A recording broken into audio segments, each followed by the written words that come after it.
সাম্প্রতিক একটি বিষয়ে আপনার মন্তব্য শুনতে চাই আমি। আপনি জানেন যে ডাস্টবিনে হাসিনার ছবি বইমেলায় এটা নিয়ে অনেক সমালোচনা হচ্ছে এবং অনেকে বলছে যে এটা নাকি রুচিহীন।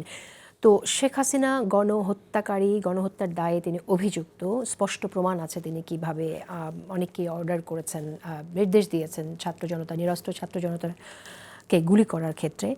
তো এরপর এই পতিত হাসিনাকে ঘৃণা করা যাবে না? আপনি কিভাবে দেখেন বিষয়টা? কেন এটা আসছে যেটা রুচিহীন?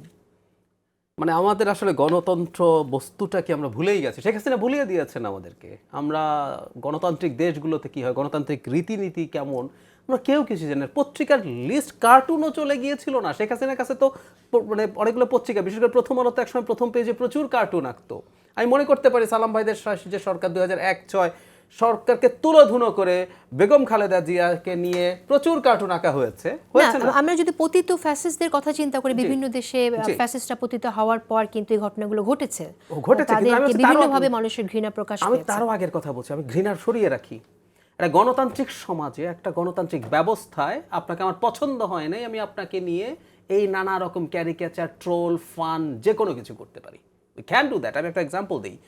জর্জ বুশ একবার ইরাকে গিয়ে একটা জার্নালিস্ট ওনাকে জুতা মেরেছিল, উনি কোনো রকম বেঁচে যান। তো পরে যখন দেশে ফেরারও আগে আমেরিকার শহরে শহরে একটা মূর্তি, তার ফেস হলো জর্জ বুশের ছবি, লোকজন জুতা মেরে যদি মুখে লাগাতে পারে তাহলে এত টাকা পাবে। এই খেলা শুরু হয়ে গিয়েছিল। ডোনাল্ড ট্রাম্পের দ্য এম্পায়ার উইদাউট বলস নামে একটা স্ট্যাচু শহরে শহরে, মানে ট্রাম্প তো অত গণতান্ত্রিক না, কিন্তু তার সময় হয়েছে মানুষ ওটার সাথে পুরো নুড একটা স্ট্যাচুর সাথে ফান করছে।